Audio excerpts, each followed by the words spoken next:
dunked on. We gon' leave you beat up, bullied, and dunked on. We said we only rock with Mavericks. If you're a clone, then step off the canvas.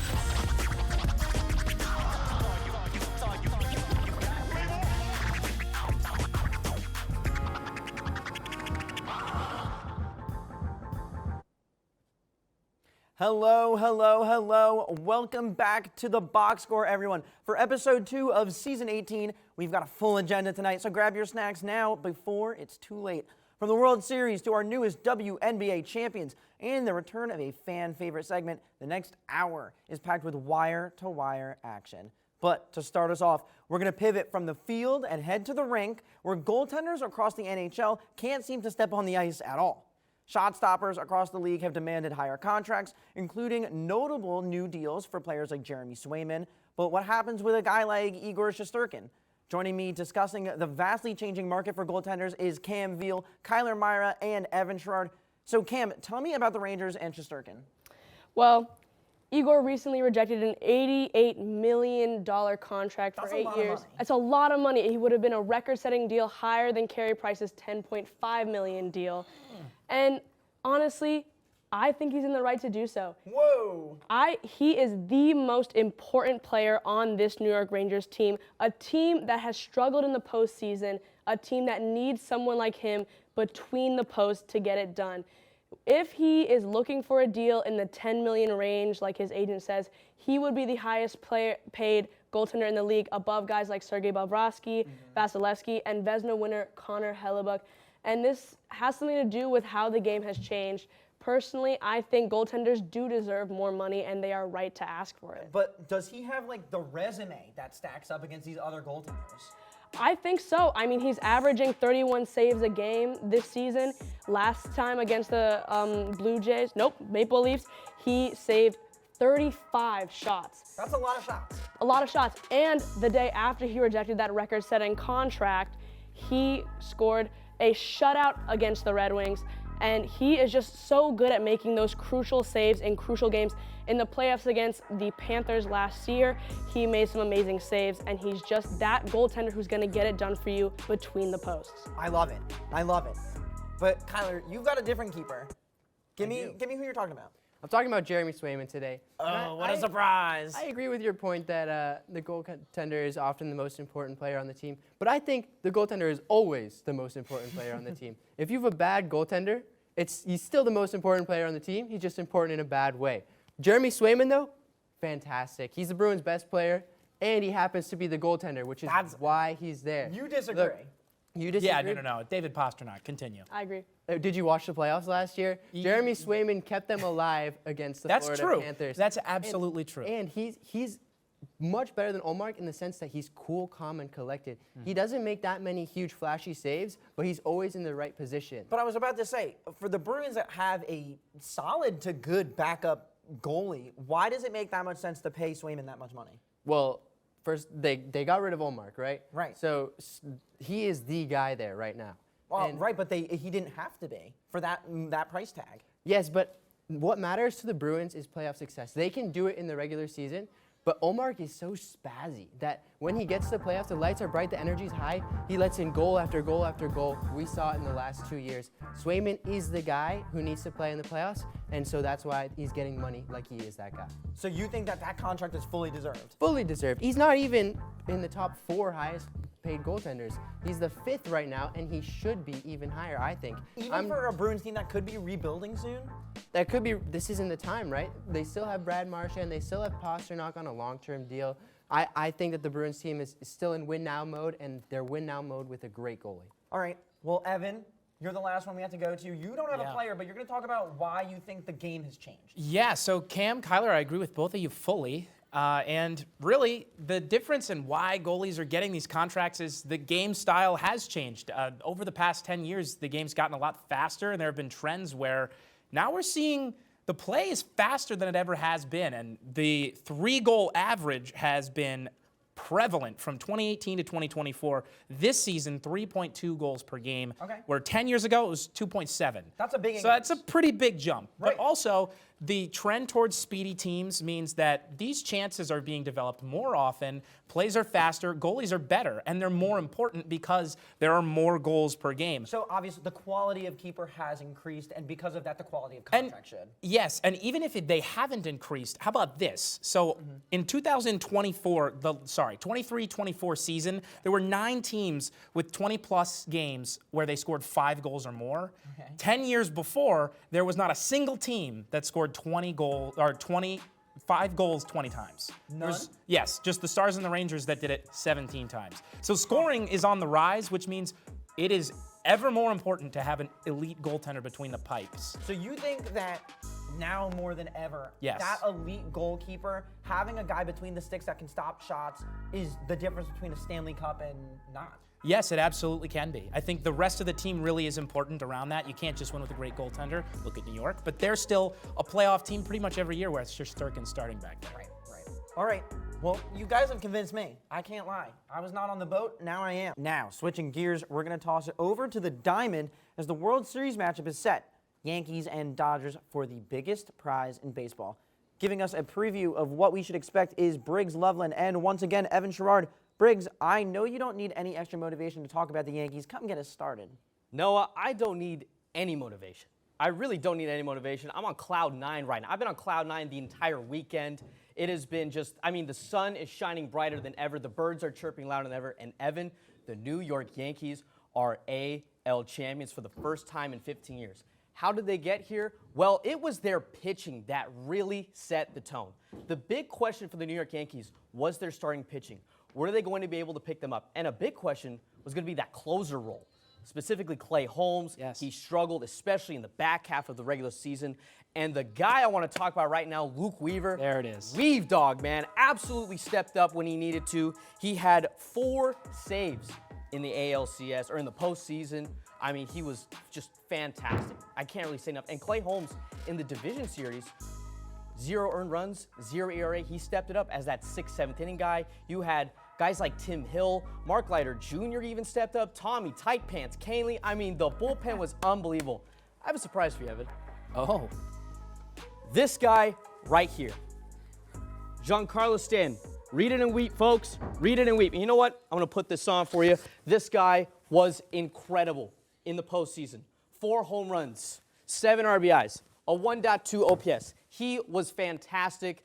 I'm not going to complain anymore about the 50 games he misses. I'm not going to complain anymore about the 3-pitch at-bats that are terrible at-bats that he has. What he does in October is unbelievable.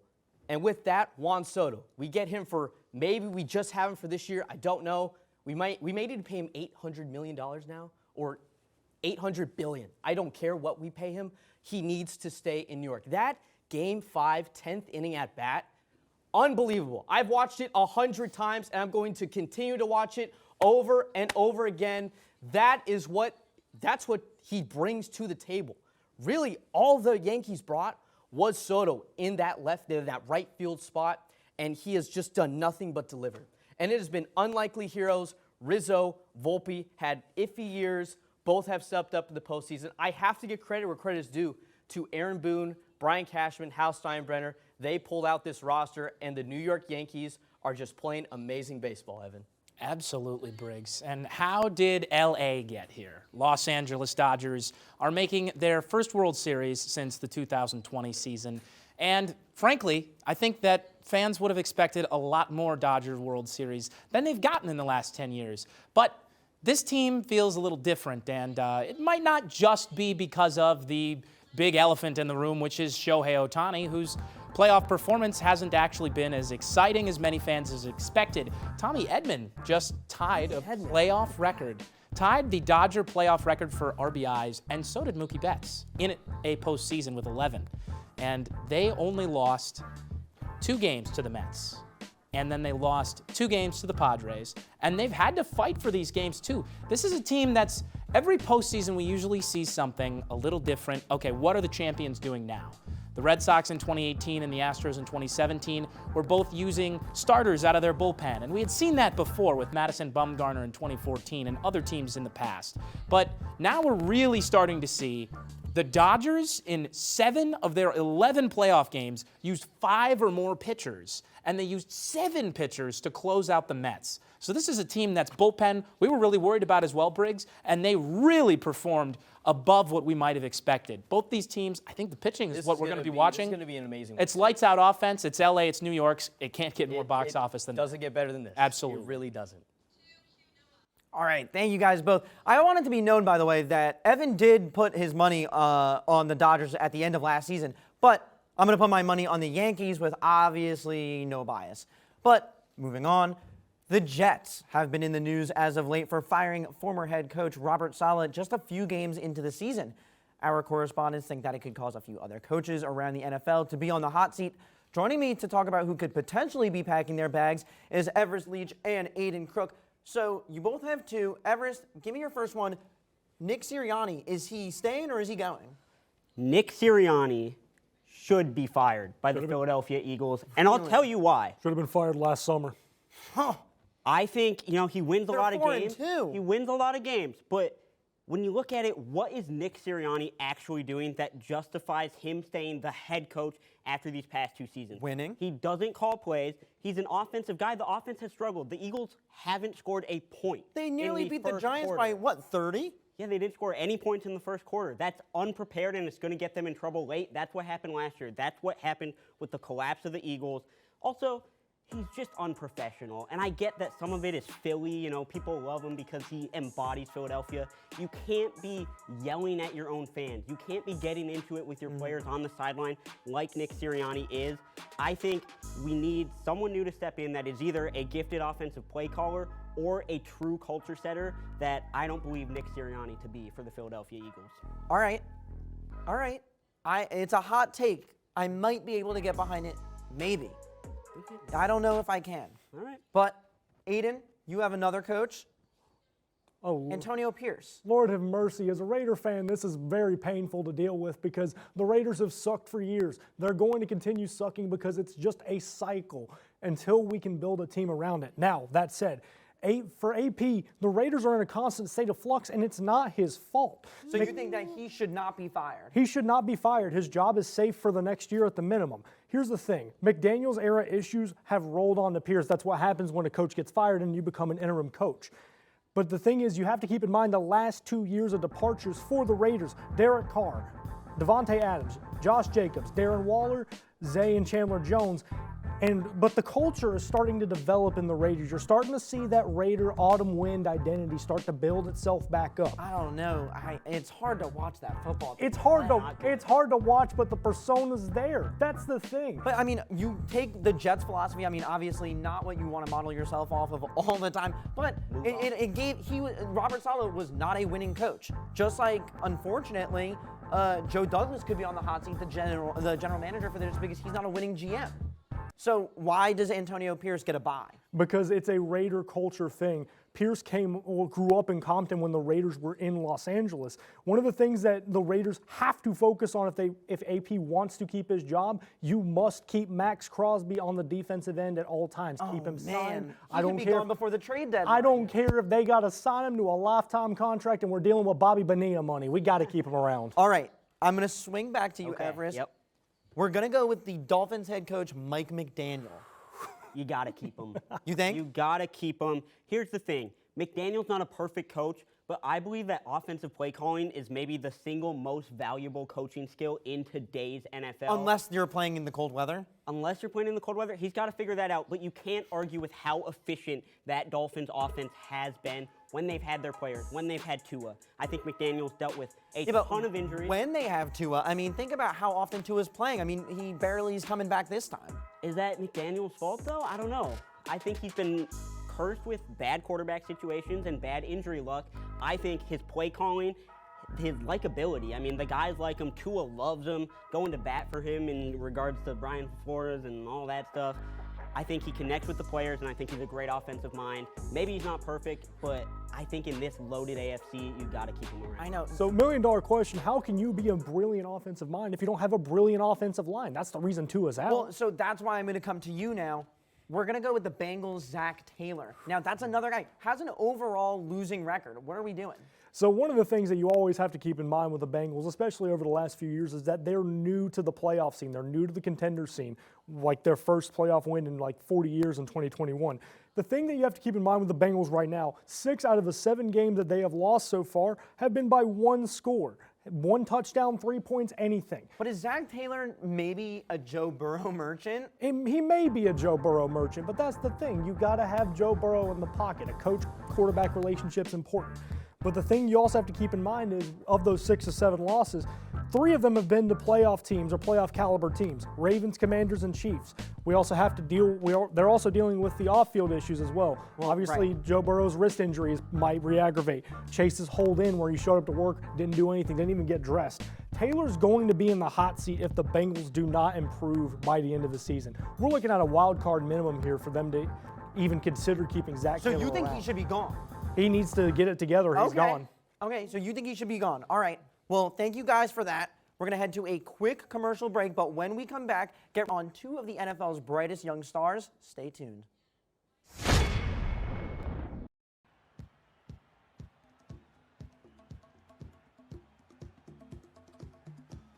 All right, come back in 10 seconds. Ready, camera 1.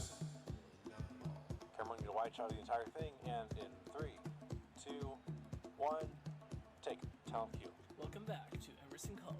Emerson Camera trails 4, get a shot of the players coming across the court. 10 seconds left. Emerson trails by 1 point. As Camera 2 close on the person shooting.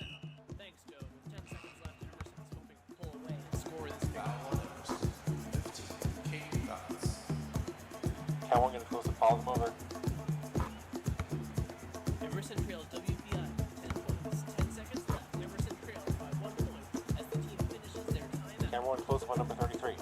Thanks, Joe. With 10 seconds left, Emerson is hoping to pull away. Follow the ball, follow the ball.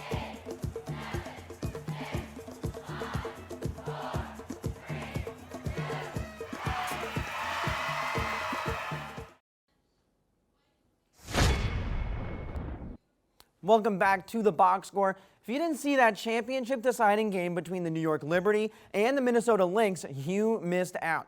But to recap it, our correspondents Briggs Loveland and Cam Veal join me to break down why the Liberty won and the Lynx didn't. Briggs? Wow. I mean, first off, what an incredible end to the WNBA season. A historic season, and quite the finish it was. An overtime thriller. The New York Liberty ended up taking away the championship, their first in their franchise history. They were one of the original franchises when the WNBA started, and they finally had their championship thanks to the likes of Breanna Stewart, Sabrina Ionescu, and the MVP, Jonquel Jones. I want to talk about Game 3 a little bit, though, because Game 3, Sabrina Ionescu hit one of the most fantastic shots you're going to ever see in basketball history, a step-back 3 from Steph Curry range. I know what you're thinking, the logo. You're absolutely right. She hits a logo shot downtown, nothing but net, and that would be the game-winning shot for the New York Liberty as they would go on to win Game 3. Let's move on to Game 5, where it was back and forth the whole way. The Liberty lost the lead. There was a controversial foul call, a no-travel call. I'm going to throw that in there because that has to be said. But Breanna Stewart comes away hitting those 2 free throws. And in Game 5 of that overtime, you're going to see the full team really come together. They get a quick 3 right off the bat to start overtime. They get a steal that turns into 2 points. There was a block. There was great defensive possessions. They just stopped the Minnesota Lynx in Game 5. And I think fully, Cam, it was a team W. Briggs, I got to stop you, though. I can't with this ref talk. I mean, what do you mean? It's getting a little ridiculous. Let's be honest. I think all right, the New York Liberty have by far been the best team all season, and they won that game fair and square. But we got to throw that in there because that was a really big call in a really big game. It's a really big call in a big game, Briggs, but I got to tell you. That did decide the game, matter of fact. It really did. Breanna Stewart ends up hitting those 2 free throws. You tie the game up. That gives the Liberty a little bit of edge. They're on their home court. Spike Lee's in attendance. I mean, that was a huge point in the game. You feel very passionate about this. I feel that the Liberty would have won this game and I'm regardless. on your side. That's how big the opportunity. It was. They had I have to throw it in there. I know Cam's going to talk about it a little bit as well. I know it's a huge part in the game. It really was. But the Liberty end up coming through with it, Noah. They end up coming through as they always did all year long. They were the best team in the WNBA. Listen, Briggs, I love your enthusiasm for it. We got to hear from Cam, too. Yes, I let's got do to it. hear the excuses, potentially, for the Minnesota Lynx. I don't know about excuses, Noah, because the Minnesota Lynx played some of the best basketball I have ever seen this series. They are the best defensive team in the league. They demolished the Connecticut Sun with their defense. And I gotta say, as much as defense wins games, we gotta say defense loses you games. The defensive style of the Minnesota Lynx relies on a lot of stopping breakaways, running back and forth in the court, and you get tired. I would say the big three of the Minnesota Lynx, that's Nafisa Collier, Courtney Williams, and Kayla McBride, they did so much running up and down the court. Yeah. They got so tired by the second half. The They all first played half, outstanding, too. they played so well. They had incredible points. I believe Nafisa Collier had 23 points that game, and McBride was only behind with 21. They played some of incredible basketball, incredible playmaking, but you can't win a basketball game playing 3-on-5, maybe even 3-on-4, because I don't know where Sabrina Ionescu was in Game 5. Oh, she ghosted harder nowhere to be than found. my middle school boyfriend, I'll say that. Oh, and so honestly, sorry. well, it happens sometimes. They aren't playing that game when they get tired. You're letting Brianna Stewart and Jonquella Jones play you in the paint, get those offensive rebounds, and they finish their buckets. The defense was falling apart in that second half. And honestly, if the Lynx had a deeper bench, if they had players that stepped up like the Liberty had players step up, they could have won that game. And of course, the controversial no call, but you can't blame it all on the refs. I'm sure Coach Reeves would disagree with me on that, but This series may go the Lynx's way if it goes 7 games. exactly. Which is what it'll be next year.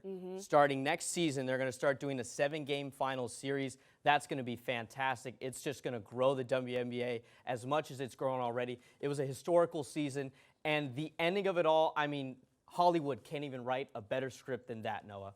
That was great. Thank you guys so much. Always so insightful. Now, to some more contentious topics. This time we're talking MLB payrolls. If you take a look at the squads in the ALCS and NLCS, 3 of them are in the top 5 of MLB payroll. So, does baseball have a money issue, and can teams without major budgets compete? Helping me out to get to the bottom of this is Evan Sharrard and Aidan Crooke. Now, Evan, I'm one to believe that Major League Baseball does have some issues. You got a debate to that? So I would not disagree with you in the way that Major League Baseball does have issues with, well, maybe there should be a salary floor and a salary cap. Right. But that's not what we're here to talk about. We're talking about competition. And really, when it comes to big market teams who have huge payrolls, they've always had this advantage. And really, it is an advantage in terms of being able to bring in bigger contracts and retain guys. But for competing, it really isn't. I mean, but again, I feel like are the numbers lying? I don't really think so, but I think it's year by year. These are 2015 Royals highlights we're watching right now, and this team was built on good drafting and playing a style of baseball that was speed-oriented. Salvador Perez is still on this team. He's the longest tenured Royal at this point, and this run's manufactured by Eric Hosmer's base running, who would eventually leave a few years later and get a bigger contract. But this is Christian Colon, and he was making $339,000 a year. Repeat. Say it again. Christian Colon. Do you even know who that is? $339,000 a year, and he drove in the World Series winning run. Okay. And that team's payroll was $132 million, which was 16th in the major league that year, which is Right. by no means, that's average, and they won the World Series with that. Right. And they're not the only team to come close to that. I've got plenty more if you want to hear. Yeah, but where are we talking in terms of a new era potentially? You look at the Yankees, for example, Sure. where they seem to have farm systems of other teams. Yeah. Giancarlo Stanton was a longtime Marlin before they traded for him. Juan Soto, before he was a Padre, was a longtime National. They ended up trading for him. The big contracts on the Yankees that they give out willy-nilly. Juan Soto could be in line for an $800 million contract this offseason. Where does a small market team compete with that? Well, they win with those players before they have to lose them to the big contracts, like the Washington Nationals did in 2019. Yes. That's what these teams do. The Houston Astros retained their core because they were a big market, but they had lower payrolls, $140 million and $167 million in 2017 and 2019, respectively. Right. And Justin Verlander, Jose Altuve, and Carlos Correa and George Springer were all making $5 million or less in the 2017 season, which is unbelievable for that You're talent. starting to convince me, although you have a little bit of a different take on this. So first and foremost, who did Kansas City play the year before? The San Francisco 49ers, what Caldwell County's own Madison Bumgarner. The Giants, I'm stupid. No. Right city. Honest mistake, but that's not the point here. Let's talk about the total combined salary of every big market team in the ALCS and NLCS this year. New York, and LA, $867 million. And that's not even including that Ohtani deferred money that will end up being about Nearly $1 billion. Yeah. It's going. Look, Ohtani's in on an interest right now, but also the World Series payroll, $550 million between the Yankees and Dodgers. Now, one of the things you have to consider when you are a Major League Baseball organization is where you are. This is Yankees-Dodgers. It's almost like they're the only two teams allowed to play in the World Series, but what they are massive media markets. You got a big market, you got cash, you got more money than you can burn, go ahead. That's going to pull free agents to you. Ohtani's $68 million a year deferral is wise, and it also opened up room for the Dodgers to sign depth players. You can win baseball games with one person. You can win baseball games with maybe two people. But you want to win championships, you got to build in the depth. Right, and the depth costs money. And the depth costs money, but it doesn't cost as much money as massive player contracts. Okay, so you're arguing that you need the money to be able to spend on the team, but you don't necessarily need to spend hundreds of millions of dollars every season to try and get these guys. Exactly. You can't make an omelet without breaking eggs. Or all right, you can be the 2020 Tampa Bay Rays who lost the World Series to the Dodgers, and albeit it was maybe one decision away from them winning it. Okay. Do you know what their payroll was that year? What? It was $100 million less than the Dodgers, who won the World Series that year. $28 million was the Rays' entire payroll. And I'm not arguing. I mean, they made it that far, but they lost. But they had a guy who, well, they're competing. It's not about winning it. It's about competing. But they had a guy who set the Major League home run record for a postseason who was making $90,000 a year, Randy Arozarena. History is written by the victors, my friend. That's right. Oh, man. That was fiery, but it's exactly what I love to see. Now, back to the gridiron is one of the segments I'm most excited about all season, the ever so contentious Caleb Williams versus Jaden Daniels debate. Debating in favor of Caleb Williams, I'm once again joined by Evan Sharrard and Everest Leach. On the other side of the desk, in favor of Jaden Daniels, Kyler Maira and Aidan Crooke are partnered up. Now, Evan and Everest, many people think that you might be fighting an uphill battle right now. So give me the Caleb Williams scoop. Yes. So Caleb Williams and Jaden Daniels have very similar numbers when it comes to the most important ones. When a lot of offensive coordinators, coaches, scouts, analysts are talking about what are the big plays that quarterbacks make, the difference makers when you're passing the ball. Right. That's passing 10 to 19 yards over the middle of the field. Those are the plays where, can you put the ball in harm's way? That's usually where the most coverage is. Both of those players, high completion percentages, no turnovers there.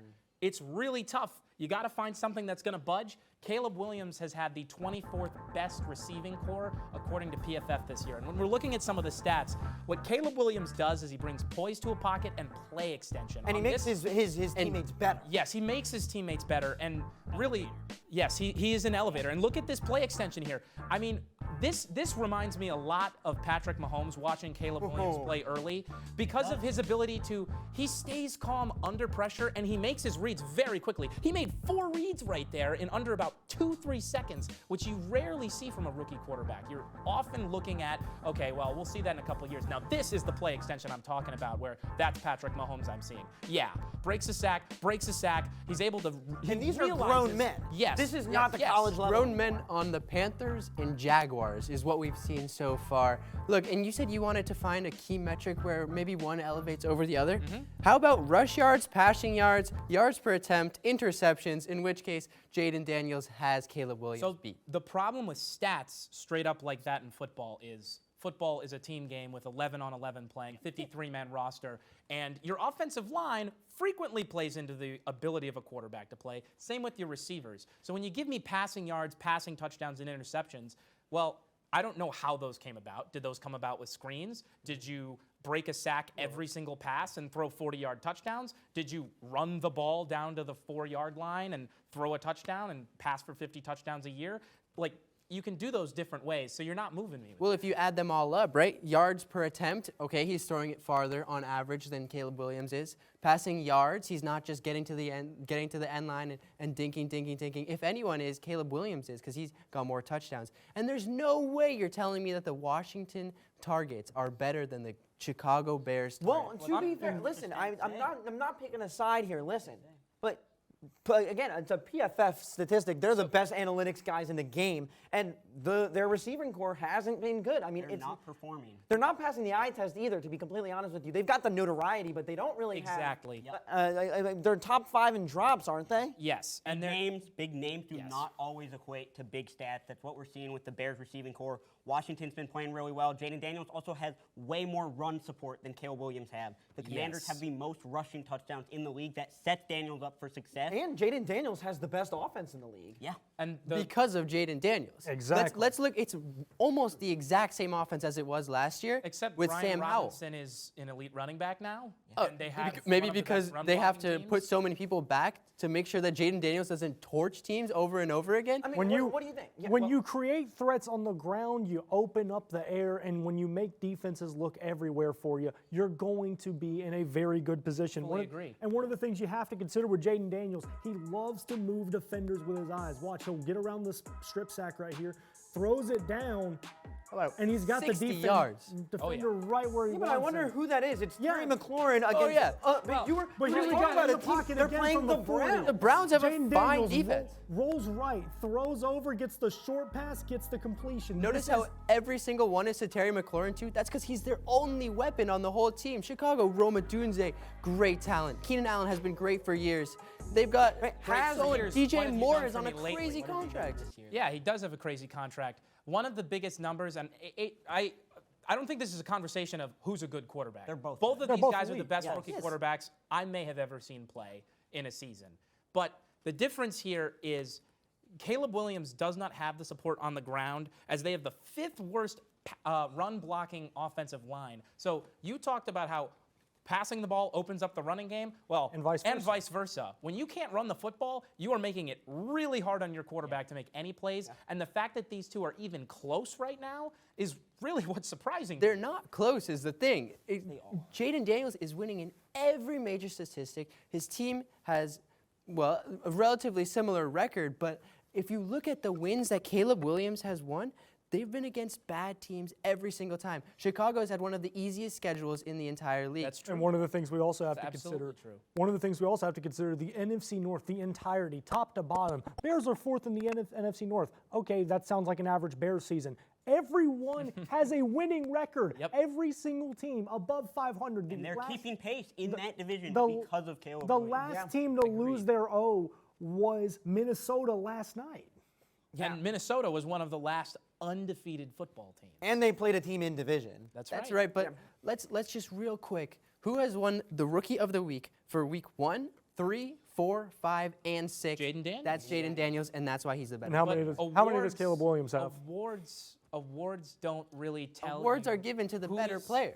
Not necessarily. Awards are given to the victor and the one who plays the Hey, best. history is written by the victor, That's as they correct. say. Listen, I mean, if I could listen. puts We could up talk the about it. biggest numbers? We could talk about it all night. Listen, we love sports. I love sports, and I love this debate. We're gonna monitor it in the future, going forward. Now we're gonna do another quick commercial break, but don't get up. When we come back, we have a new recurring segment as well as some Premier League relegation talk. Stick with us.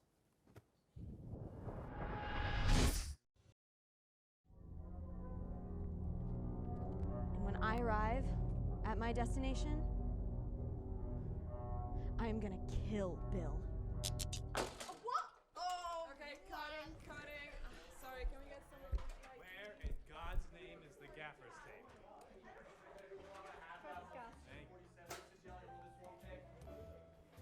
Hi, I'm Nate.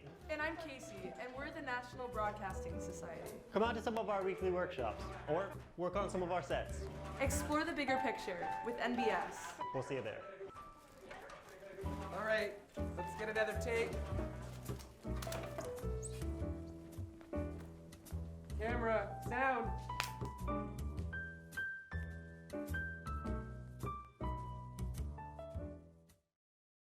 Hi, I'm Mary Malloy, the host of Speechless, and you're watching the Emerson Channel.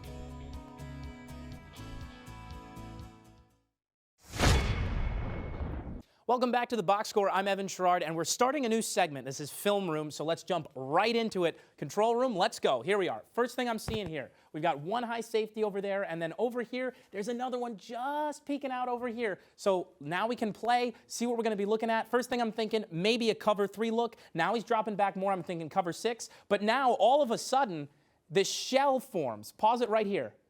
Okay, so Bo Nix has already rolled out. He's rolling all the way to his right here. I'm going to come back over here just to show you. These two safeties have fully moved, and both of them are playing 2 deep, which means I'm seeing cover 2 or I'm seeing cover 4, and that's usually what we're going to see here. Now, this is the key, really, to identifying what I have here mid-play. So before the play started, I was thinking 3 off the bat, but what happened is we saw that these DBs over here, they decided to slide back, and that, to me, is what gave Bo Nix a tell. All right, I know that they're not actually running cover 3. This is probably cover 6 or cover 2, maybe cover 4. But then this shell forms here, and these 4 guys are just platformed right in the middle, creating this nice shell, and 2 deep safeties, hence why it's called cover 2.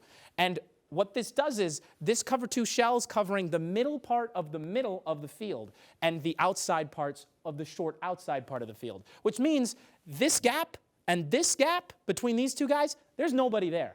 So let's come back over here, let's click play and see what happens. So Bo Nix is throwing, easy completion at the 25, and even though this isn't a huge play, this was all on first down, and around midfield too in the second quarter. I don't love calling cover 2 on first down because it takes one of your defenders out of the box and moves him all the way back up, where when you're playing cover 3, which is what a lot of coordinators, coaches will call middle field closed, that's when you have one safety up deep in the middle instead of 2 high, so 1 high, and then that other safety is coming down to play in the box, which is an extra guy to play against the run. Now on first down, the run's usually what I'm going to defend against, but on this play here, that's just not what they were doing. They played cover 2. Cover 2's pretty soft. No guys are really moving around, and they were looking to that corner side anyway. It was a good read by Bo Nix. He was able to roll out and make his play. It was a great play by the Broncos, and that's all I've got for you here in the film room today. Join us next week. Thanks so much. Evan Sharrard, back to you, Noah.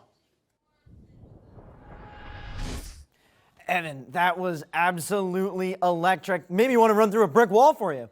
Now, from one football to another, let's head across the pond for some Premier League. However, we're not talking highs. In fact, we're talking about as low as you can get, the relegation battle. Everyone has opinions about who's going down, but no one does it like the incredible Kyler, Maira, and Cam Veal. So, Kyler, who do you have finishing in the drop zone? Yeah, look, so we're going to look at the 3 teams that got promoted up into the Premier League today. Okay. And we're focused on, Southampton, Leicester, and Ipswich. Okay. Southampton, forget about them. They're gone. They're gone already. Everyone knows that their defense is horrible, their offense is horrible. The Saints are going down. The Saints come marching away. Exactly. Leicester City, forget about them. They're safe. They're all good. They tied Tottenham, nearly got a point against Arsenal. They're Premier League proven. They're currently They just beat Southampton. Exactly. Yeah. Ipswich, the darling of the Premier League. No one gave them a shot, but now they could stay up. They could. But they won't. Every single year, we give teams like Ipswich hope. We gave it to Luton last year. We gave it to Cardiff a couple years back. No one gave them a shot, but then they start playing a little bit good. Maybe they can survive. They won't, right? It's like getting socks on Christmas. You know, it's better than nothing, but at the end of the day, it just won't do the trick, right? I cannot believe what you are saying. You are comparing this Ipswich team to Luton Towns of last, the famously bad Luton Town, one that rivals even the 2008 Derby County team. They got 18th. But this Ipswich club, I am in love with the shape of this Ipswich club, okay? They have got back-to-back promotions in the English Football League. So did Luton. Okay, but think about this. Kieran McKenna, the man in charge, okay? This man, he used to work for Manchester United. They suck, we know that, but he has learned from the best. I'm not talking Erik ten Hag because we know he's not the best. He has learned from the players. He has transformed this Ipswich team into one that can contend. They have gone goalless in only 2 matches this season, and it wasn't against City, and it wasn't against Villa. It was against like a crappy team, right? They tied Southampton, the only draw Southampton have, because otherwise they're trash. Ipswich, on the other hand, they are good. I want to keep them in a photograph in my heart forever. Let's talk about men that used to work for Manchester United and Axel Tuanzebe, one of Ipswich's better defenders. Well, guess what? He was just doing the dishes last week, and he almost lost his hand. He has to get surgery to save his hand. He's going to be out for some time. What? I know.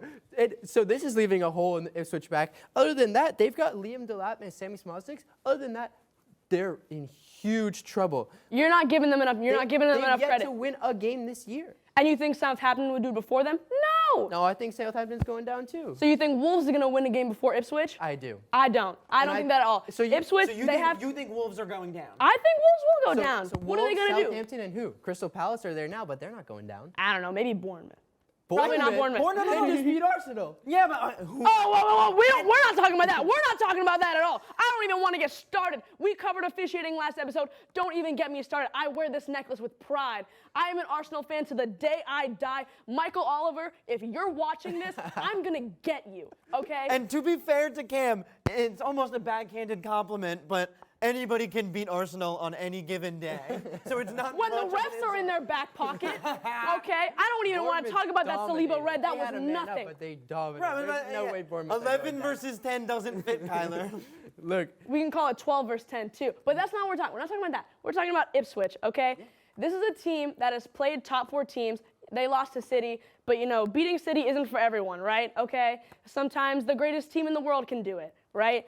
They tied Villa with an amazing Delap equalizer at the end. They have great players. They have Omari Hutchinson. Delap has played amazing. He has played amazing, and the defense is good too. They're pretty good. They got Davis, they got Phillips, who's like he was met for City, but he's good now. So bad this year. No, he's getting been beaten making by some good key everyone. passes. He Colin makes Phillips good key has been passes. underrated. He has been poor. He's been overrated, if anything. He's not going back to City. No, he's not going to go back to City. He's terrible at City. But for a team like Ipswich, he could get it done. They are a gritty team, and I think they're going to stay up.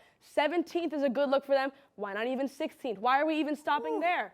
They got it. All right. Put them in the castle on the hill. Oh, listen, I love it, and I love the Ed Sheeran puns. I love it. But we have so much show left. This past weekend was one of the premier sporting events in the Boston area, the head of the Charles Regatta. Our field correspondent Abe Beitler was out there talking to rowers, fans, and everyone who wanted a taste of the heated competition. Hi, I'm Abe Beitler. We're at the head of the Charles Regatta, the biggest rowing event in the world. Let's get to it. The head of the Charles Regatta has been taking place since 1965, and today more than 12,000 athletes compete over the 3-day competition. To win the honor of Head of the River, boats compete one after another in 3-mile races along the Charles River in Cambridge, Massachusetts. With divisions from high school to college and professional, the regatta includes competitors of all different ages, from 14 up to 85, and all over the world, from right here in Cambridge to Europe and more. All right, so we got some racers here. What's your guys' names and where are you from? My name is Will Vineyes. I'm from Cheshire, Connecticut. I'm Sebastian Tyler. I'm from New York City. Marco Donahoe from San Francisco. I'm Sean Hufford from Darien, Connecticut. I'm Henry Phillips from Pittsburgh, Pennsylvania. What brought you guys to the sport of rowing? I did team sports in high school, and I wanted to kind of continue that to college. And when I went to WashU, I kind of saw rowing as something that I could do, and I really enjoyed it. What brought you guys here today for this race particularly? So there's in rowing, there's something called seat racing you have to do. Basically like head-to-head 5-minute races that you do in practice. You're switching people in and out of boats to see how to get the fastest combination. So we all won our seat races and did well on the rowing machine test, and that's what got us here. As a team though, I mean, Head of the Charles is one of the biggest regattas in the world, if not the biggest. So it's just, amazing that, we're able to come out from St. Louis and compete along, all these different teams. Go Bears. Yeah, go Bears. Go WashU Bears. Go Bears. You heard it, go Bears. What is your name? Jay Fenlaw. So where are you from and what brought you to the race? So we're from Dallas, Texas, and we came to watch our son row. And can you talk a little bit about your son's rowing journey? Yeah, he started right before he started high school, and he was a typical junior high kid, didn't want to do much, wanted to play a lot of video games, and he just took to rowing, and it just transformed him. It's been great for his life. He's in fantastic physical shape, and I just think it's made all the difference for him for the rest of his life. Awesome, thank you. Thank you. So the energy is high here, the weather is great. It was amazing to talk to some of the rowers. I'm Abe Beitler, signing off. Abe, thank you so much. I'm gonna have to go next year. That's my dirty little secret is I've actually never been, and it's absolutely on my bucket list. But Now, in some more Jets-related news, edge rusher Haason Reddick has agreed to end his holdout and rework his deal. He'll play until the end of the season, and his agent, who he hired just a few weeks ago after being dropped by his former agency, said that he's looking for a multi-year extension. I'm joined by Everest Leach, who can help me go over what the end goal here is, because frankly, I'm a little lost. Yeah, you know what? It's just weird. That's what I've got to say, first of all. Haason Reddick, what is going on? First, he requests out of Philly after having two of the best years of his career there. Yes. 16 sacks in 2022 when the Eagles went to the Super Bowl, 11 last year. He requests out, he gets to the Jets, and then he does nothing. He won't play. He requests a trade from them. The Jets won't trade him. He fires his agent. He gets another agent. Finally gets a deal done, and it's a short-term deal that doesn't even really... So he could play to the end of the season? He's going to play to this season and then look for an extended deal. He's 30 years old, though. He is. He is 30 years old. Are the best seasons of his career behind him? Well, my thing is whether his best years are behind him or not, it's what is the end goal here? Yeah. What was the end goal? Because clearly his former agency was trying to get him a deal, and he didn't want it. It was a personal thing for him. Joe Douglas was willing to negotiate. Robert Saleh was willing to negotiate. All he had to do was step in the door. Now we're a head coach later, a GM on the hot seat, an owner who had to come out in a press conference and say, basically beg for Haason Reddick to come back, and it's a 2-5 Jet squad. Yeah, they're not good. What does Haason Reddick coming back even mean for the team? It doesn't mean much now. It doesn't mean much. I don't think this Jets team is a playoff team. What do they look like going forward? Is the Rodgers era done at this point? Right. It's where did the Jets go from here? Where does the Rodgers experiment and the Haason Reddick holdout mesh together? Because it just feels like the perfect encapsulation of what the Jets season has been. I mean, going into the season was immediate playoff hopes. You've got Aaron Rodgers, you were supposed to have a great defense, a rebuilt offensive line, and you look now, the offensive line has been shaky. Tyron Smith has basically gone from an all-pro to someone who you don't even want to play. The defensive line can't defend the run for anything. The secondary is completely banged up. I mean, and 2-5, despite the fact that the AFC is notoriously bad this season, there is a road for them to get into the playoffs, but I don't know. Haason Reddick doesn't bring them there. Where do the Jets go from here with Haason Reddick? I don't know. I think Haason Reddick needs to be a veteran presence for this team going forward as they're going through a lot of turnover throughout these probably next couple years, because I don't think they're getting it done with this current Rodgers, new coach coming in, whatever. But to be honest, I'm not sure if he's that much of a difference maker. At this point, he'll be going into his age 31 season, and I don't know if he's a difference maker that the Jets need. Maybe he should have been traded again. Maybe they should have seen what they can get for him. Right. Relied on the production. I don't know. It's weird. All right, Everest, thank you so much. We have one more commercial break, but don't go away just yet. We have some good old college football and a fan favorite game of Contenders or Pretenders. Stay right there.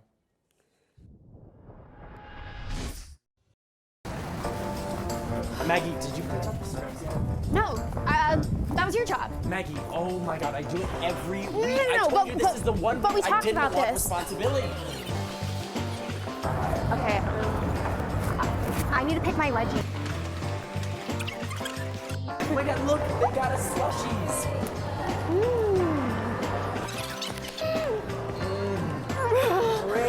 Freeze.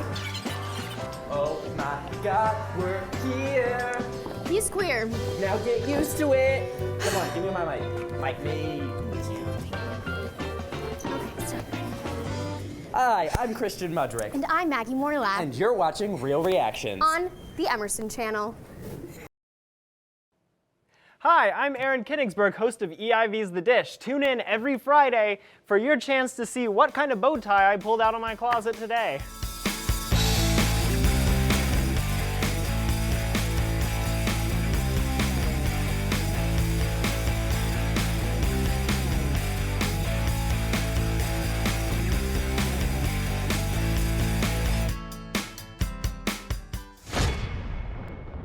Welcome back to the Box Score. College football season has already produced some awesome action, but maybe some underrated gems as well. Kyler Maira and Everest Leach are here with me to give one team that they think are dark horse candidates to make the new expanded 12-team playoff. Kyler, drop the school for me. Illinois. Illinois. Currently, they're the 20th ranked team. Only one loss on the season, and it was Penn State whiteout, right? That's a tough. Can you tough No one goes. Trust me, when I'm playing college football, 25 is Kent State, and I have to go to whiteout game on opening night, and Mo Bamba's playing in the background. I know that pressure meter is up there. Exactly. And so that game was 21-7. It was 14-7 with 2 minutes left in the game. Yeah. They really kept that one close. They've got a big game next week against number 1 rated Oregon, right? And then after that, their schedule is very winnable. They can easily be a 10-win team this season. They have had games where 2 weeks ago they scored 50 points and they beat Purdue. Last week they threw 9 completions and they beat ranked. They can win in different ways. They can win in every different ways. Their team is playing good ball the whole way around. Pat Bryant right there. He's been lighting it up from the wide receiver room. And just in general, they're scoring in every way you could possibly imagine. Defense, offense, running, passing. What happens if they lose to Oregon this next Saturday? They gotta win out. They have to. So they have to beat Oregon. No, they can. If they lose to Oregon, then they've got to still win be a 10-win team and win out. And look at them. They've played 4 ranked teams, and they're 3-1 against the ranked teams this season. Right. That's got to be notable. But you're 0-2 against top 10 teams then. That's true, but then you'll have big games up against Rutgers, and it'll be a long shot, but they can do it. And if you're picking a team that can surprise Oregon, I think they can do it. Well, Oregon, I feel like, is one of those teams where they could be on upset watch depending on the day, depending on the weather. Yeah. I mean, they are the shakiest number 1 I think we've seen in a while. If you told me to pick a team that's definitely going to make the playoffs, I would not have picked Illinois. But if you told me to pick a sneaky team that could sneak in, I think it's definitely Fighting Illinois. With the new 12-team playoff, I mean, there is so much opportunity for teams like Illinois to sneak in there. Everest has one for us that is even crazier than the Fighting Illinois. Yeah, tell me about it. Maybe. I mean, I love Kyler extending the olive branch to Illinois right there, but let me talk to you guys about a different branch, a branch of the military. Show me the Navy midshipmen. Oh my goodness. Yeah. Wow. This team is 6-0, haven't lost yet, and to be quite frank, they haven't even been close to losing. They've only played one close game, and that was to 6-1 Memphis, who would be ranked right now if they hadn't lost to this Navy team. Yes. They have probably the most creative offense that a military school has run in at least my memory. Their OC, Drew Croney, is an innovator. He's been awesome. They've got this sick do-it-all fullback, Alex Texa. He had 2 rushing touchdowns, 1 receiving touchdown. Well, we know that those military schools love running the football. They do run the ball. They do run the ball a lot, and they've got the personnel to do it, but they also thrive off big plays. They're not going to throw it a lot, but when they do, it's for touchdowns. This team is going to be tested this upcoming week against Notre Dame. That's a huge game. But that's a winnable game. But they can win it. If they win it, and if they beat Notre Dame this coming week, they're a bona fide top 15 squad. Absolutely, and they should have a path to the college football playoff. Army-Navy this year is going to be electric. And I just want it to be known that there is a real opportunity for us to get back-to-back weeks of Army-Navy. In the AAC Championship and then Army-Navy. Yes, so Army, obviously, for those who don't know, also ranked. It's the first time since the 60s that both teams have been ranked. It's actually unbelievable. There's a real opportunity that they both get into the college football playoffs. Maybe. We could get 3 straight weeks of Army-Navy football. Yeah. Like that's the way the founding fathers of college football would have wanted it. I got to tell you that. Run the damn football. Run the football, and they are. Yeah. Well, may I say. They are. Listen, it feels like the 60s in the college football world right now. Army-Navy. Next is going to be Princeton and Rutgers. Anyway, we're going to swing to a sport that doesn't normally get the love it deserves here on the box score, and that's some combat fighting.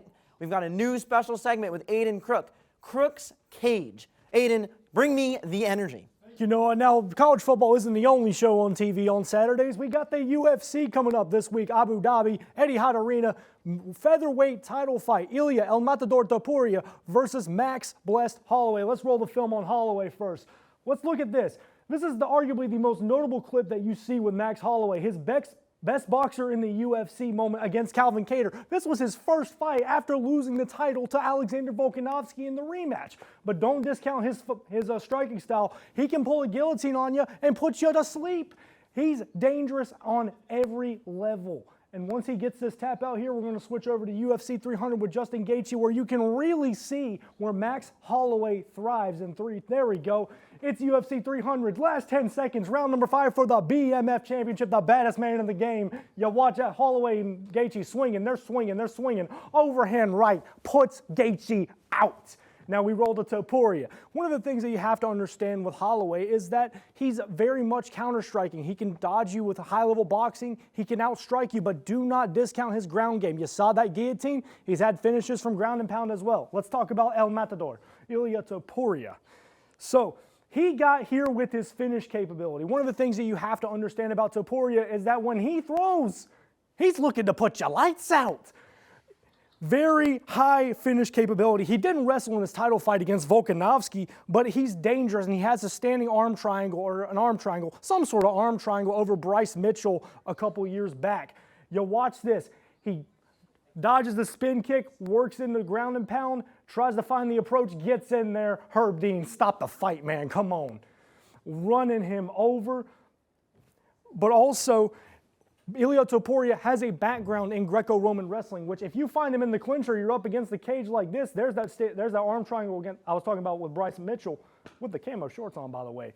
He can grapple, he can squeeze, he can punch you. He is dangerous from all levels. If you're Max Holloway, your way to win this fight is to determine the exchanges. Do not throw with Topuria in the pocket unless you absolutely have to, because that's what ended the Volkanovski reign. Give me Holloway by knockout in 4, and that's it for me. Okay, Aiden, I see you. I had to stop watching. There was just too much blood. But now on to the final segment of the night. It's an oldie but a goodie. The inevitable Contenders or Pretenders. So, for those of you who don't know how this works, I will read out an NFL team. Either Kyler here or Everest here will buzz in. Whoever buzzes first gets to say whether that team is a contender or a pretender. The other person will be required to debate the opposite. Make sense? Yeah. Sounds good. Let's do it. Great. First team, the New York Jets. I'm going to take this one because I'm a well-known Aaron Rodgers hater. Okay. Do you remember what you were doing on December 12th, 2021? No, of course not. That's a crazy long time ago. Well, that's the last time he threw for 300 yards. Yeah. And despite that, I think the Jets are contenders. Really? Whoa! I really do. It feels like Are you catering to the audience here? It feels like a Tom Brady on the Bucs team where he can be kind of mid, kind of average, but the talent around him is just so good that it would take something special for him to not produce. Look, it hasn't happened at the start of the year. They've switched up their coaches. They look better. Despite their game last night, they look better getting Brees Hall the ball. I was about to say, they didn't look great at all. They didn't look great, unfortunately. they didn't look great, but their game plan is actually a game plan rather than just being scattered. I don't know if that game plan's working, but... All right, listen, Everest, you have the chance to rebuke that. Oh, yeah. The Jets are not contenders. I don't even know if they're going to make the playoffs this year. Rodgers is just not who he used to be. It's unfortunate. I love the guy. He throws beautiful footballs, but he just doesn't have it. 7 interceptions in his last 7 games. I don't even think he throws a beautiful football. Oh. I think his wide receivers are so good. Help me out. Help me out here, Kyler. Thank you very much.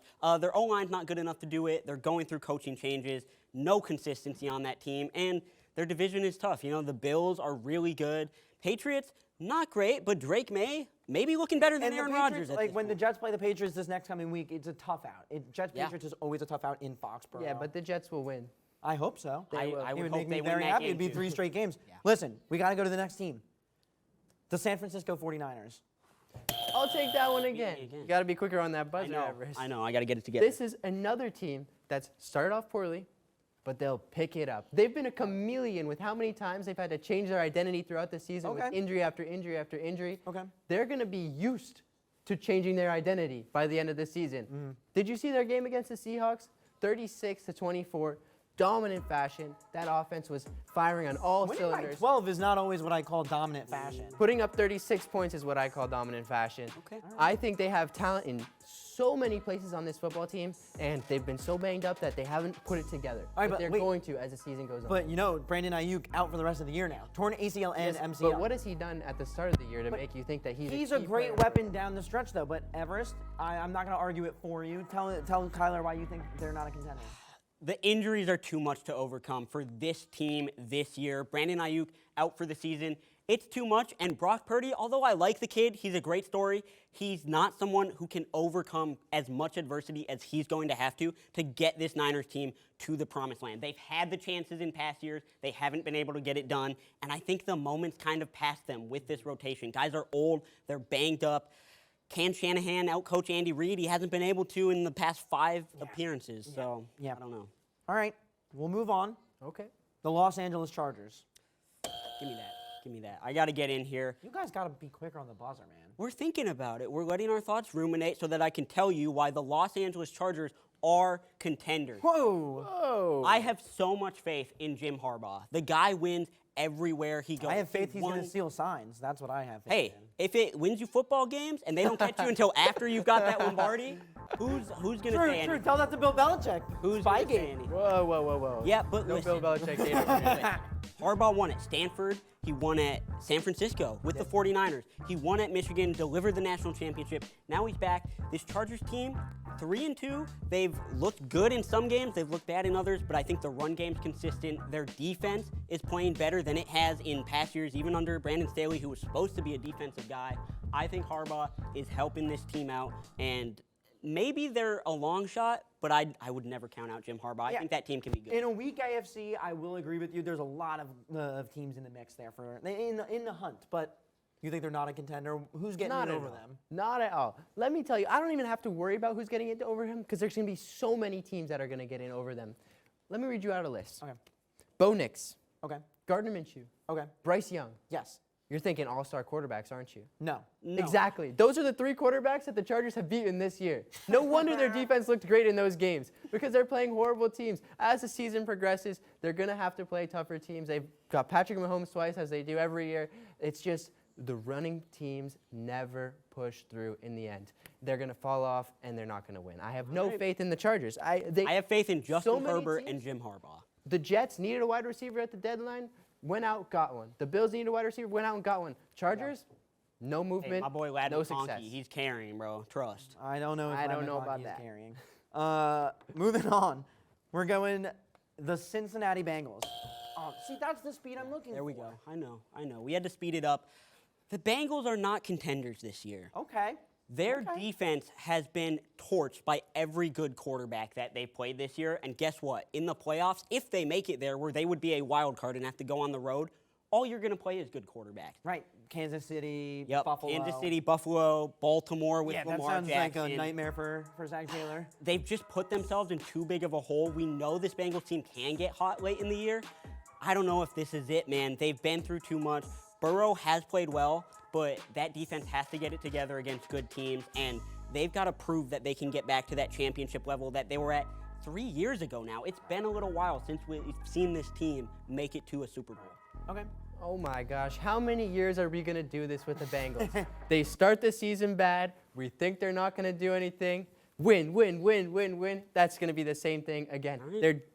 T. Higgins is now back, and he's healthy. T. Higgins is playing great football, Chase too. has finally gotten over his whole contract disputes. He'll figure that out next season, and he'll figure that out once he's had a great season with the Cincinnati Bengals, who will make the playoffs and will contend. So you think they're getting in over the Chargers, over the Broncos, over the Jets? It's a weak AFC. You think the Jets are making the playoffs, but the Bengals are too? I think so. And I don't think the Chargers You think they're getting in over the Steelers? I wouldn't be shocked. Steelers are playing well. They're playing well, but I wouldn't be shocked. That's a crazy switch. All right, we're going to change it up. The Chicago Bears. Okay. Yeah. Wow, 3 in a row. I know. Look, you got to get back. I had to come on the overtake. The Bears are also pretenders. Whoa! Yeah, I like Caleb Williams. That's crazy. I like Caleb Williams a lot. I think what he's doing is remarkable. They're 5-2. They are actually 4-2. Are 4-2, about to be 5-2. Most of these wins, as it's been pointed out, against subpar teams. Yes. They are building good habits, but it's against weak teams. I think they're going to get into trouble when they run into the big dogs down the line. It's a pretty good NFC this year, and I just think the Bears are too inexperienced at this point. They've got too many new pieces coming together. Right. Keenan Allen, Roma Dunze, switching up some stuff on coaching. I think it'll take a while, and let's be honest, the Bears have a losing culture. I don't see that changing in this 1 year, but I do like where they're headed. Okay. Yeah, I argued for Jaden Daniels over Caleb Williams early in the show. I think they're both great quarterbacks, and I think they're only going to get better as the year goes on. Yes. And I think that because of that, the Bears are contenders. Okay. Any team in the NFC North is a contender this year. Right, but do they beat up on each other at some point? Maybe, but in the playoffs, they're all going to be there pretty much. So You think all four? Yeah, look, the Green Bay Packers have the 4th best point differential. Okay. Last in the NFC North. It's 1, 2, 3, 4. That's the crazy. NFC North has put themselves in a position where they could easily get all 4 teams in. Yeah, they're going to play each other. They're going to drop some games because they have to. That's how math works. Yes. But they're going to all be in the playoffs pretty much. Mathematician over here. Oh. All right. One final team, the Washington Commanders. I think you're just not trying. What do you mean? Who won the last 3? Who got the last but like 3? it just didn't feel like urgent enough. We're gonna have to workshop this at some point. Exactly. For the next show, we're going to do better. Yeah, but please. Do you know who's not going to do better? Who? The Washington Commanders. What? I know. And I said What are you talking about? And I said Jaden Daniels is awesome. He He's is better awesome. than Caleb You're Williams. so right about that. But their defense isn't. Their defense is struggling heavily. Look, sure, they only gave up, 3 points last game? Pretty good. Yeah, I was about to Not say that many points. Giving up To only the 3 Carolina points. Panthers. Yeah, but giving up 3 points against any NFL squad isn't it? That's good. What I'm worried about for the Commanders, and they could easily go on, sure, but Jaden Daniels is running so much, and he got banged up last game. He did. We have to hope that his rib injury isn't bad. We have to hope it's not bad, and we have to hope he can still keep extending plays like he is on the ground. Right. Because if he's good enough to play, but he's feeling pain every time he gets hit, and he goes into maybe a more pocket passer role, that doesn't suit him, and that worries me as the season goes on. Okay. This is where you can take your crown back. Yeah. The Commanders are contenders. And why? Jaden Daniels is awesome. I loved everything you said about him in our earlier segment. He has been great. This Commanders team doesn't need him to carry them, though. They have the most rushing touchdowns in the league. Their running backs are getting great production. Brian Robinson has been awesome, and this team just plays to their strength so well. They Think about rely who on their the backup screen. running back is. It's Austin Eckler. Great running back. Yeah. They play to their strengths. They throw screen passes. They get into good third down situations. They are the 2nd highest scoring team in the league, just behind the Detroit Lions in points per game. And they've just got veteran coaches and backups on this squad. Marcus Mariota had to come into the game this past week and threw 2 touchdowns and looked awesome. So are if you they telling won. me that Jaden's system quarterback? I don't know if he's a system quarterback. I think he's a I know very he's good not a quarterback system on a quarterback. very If you can make Marcus Mariota look good, I don't know. You're convincing me. He's no Jaden The Daniels. Panthers are a system defense. Maybe. Allowing points? Yeah. Okay, perfect. That's Listen, their game plan. That's all we have time for. Thank you so much for watching. I've been your host. These are your incredible correspondents. We can't do it without our amazing control room and in-studio team. For the box score, I'm Noah Berkowitz. Good night.